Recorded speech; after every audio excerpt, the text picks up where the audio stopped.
এক রাজ্যে রাজার নিয়ম ছিল যে বয়স্ক মানুষ যাদের বয়স হয়ে গেছে তাদেরকে আর বাঁচিয়ে রাখা যাবে না, তাদেরকে পাহাড়ে তুলে দিয়ে আসতে হবে এবং পাহাড় থেকে ফেলে তাদেরকে মৃত্যুদণ্ড দিতে হবে।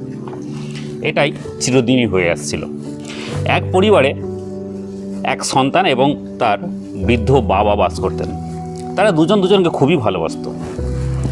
তো রাজার নিয়ম অনুযায়ী তার বাবাকে পাহাড়ে রেখে দিয়ে আসতে হবে অথবা পাহাড় থেকে ফেলে তাকে মৃত্যুদণ্ড দিতে হবে। তো সেই অনুযায়ী সন্তান তার বাবাকে সঙ্গে নিয়ে চললো পাহাড়ে তুলতে, কিন্তু কোনো মতেই তার মন চাইছিল না সে তার বাবাকে পাহাড়ের উপরে রেখে দিয়ে আসুক। সে রেখে দিয়ে আসার পরেও মনটা বড্ড কেঁদে উঠল। আবার সে তার বাবাকে ফেরত নিয়ে আসলো, নিয়ে এসে বাড়ির পিছনে তাকে লুকিয়ে রেখে দিল এবং সেখানেই লুকিয়ে খাবার দিত, তার বাসস্থান সেখানেই করে দিয়েছিল। সেই ছেলেটি রাজ দরবারে কাজ করত। রাজা একদিন শর্ত দিল, আমার যে প্রশ্নের সঠিক উত্তর দিতে পারবে, ধাঁধার উত্তর দিতে পারবে, তাকে আমি বড় পুরস্কার দেবো। রাজার প্রশ্নটা ছিল যে আমি একটি গাছের ডাল দেবো, কাটা অংশ ডাল, সেই ডালের কোন দিকে গোড়া আর কোন দিকে ডগা এটা বলে দিতে হবে। তো সবাই তো ডালটা নিয়ে দেখলো, কেউই আর বলতে পারলো না। ছেলেটি বাড়িতে এসে তার বাবাকে জিজ্ঞেস করলো, আচ্ছা বাবা, এটা কিভাবে সম্ভব? গাছের ডালটা দেখে কি করে বলবো যে কোন দিকে গোড়া আর কোন দিকে ডগা? তখন তার বৃদ্ধ বাবা তাকে বলল, ওই গাছের ডালটি তুমি জলে ফেলে দাও। গাছের ডালটি যে অংশটি জলে ডুবে যাবে জানবে সেটি গোড়া, আর যেটি ভেসে উঠবে যেন সেটা ডগা। সে ছেলেটি নিয়ে গিয়ে রাজদরবারে বলল এবং রাজা খুশি হয়ে তাকে একটা পুরস্কার দিল।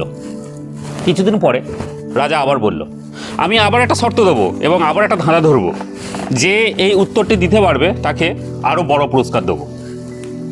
প্রশ্নটি হলো, ছাই দিয়ে কিভাবে দড়ি তৈরি করা যাবে? এ রাজার কীরকম কি প্রশ্ন! এ হয় নাকি কখনো? ছাই দিয়ে আবার দড়ি তৈরি করা যায়? কেউই পারল না। ছেলেটি আবার বাড়ি ফিরল এবং তার বাবাকে জিজ্ঞেস করলো, বাবা, এটা কীভাবে সম্ভব? ছাই দিয়ে কীভাবে দড়ি তৈরি করব?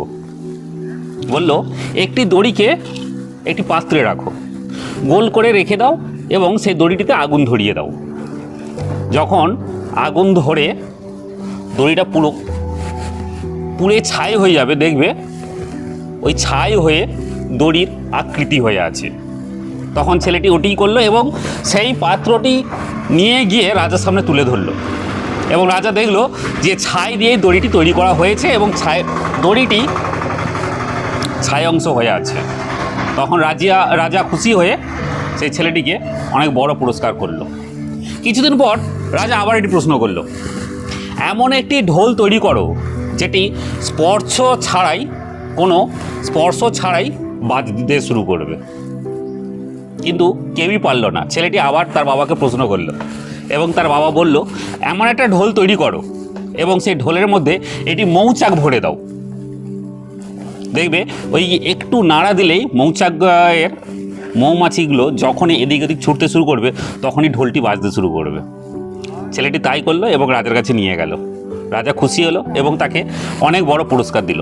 এবং রাজার কৌতূহল হলো যে কেউই পারে না এই ব্যক্তিটি কি করে সব প্রশ্নের উত্তর দিয়ে দেয়।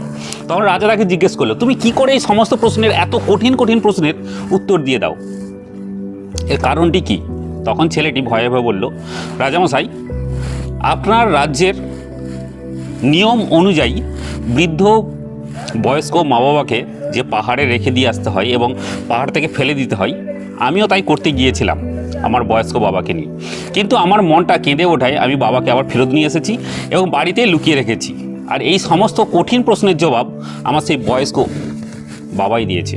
তখন রাজার ভুল ভাঙল যে সমাজে বাঁচতে গেলে, পরিবারে থাকতে হলে বয়স্ক পিতামাতার অবশ্যই প্রয়োজন, বুদ্ধির বলের অবশ্যই দরকার।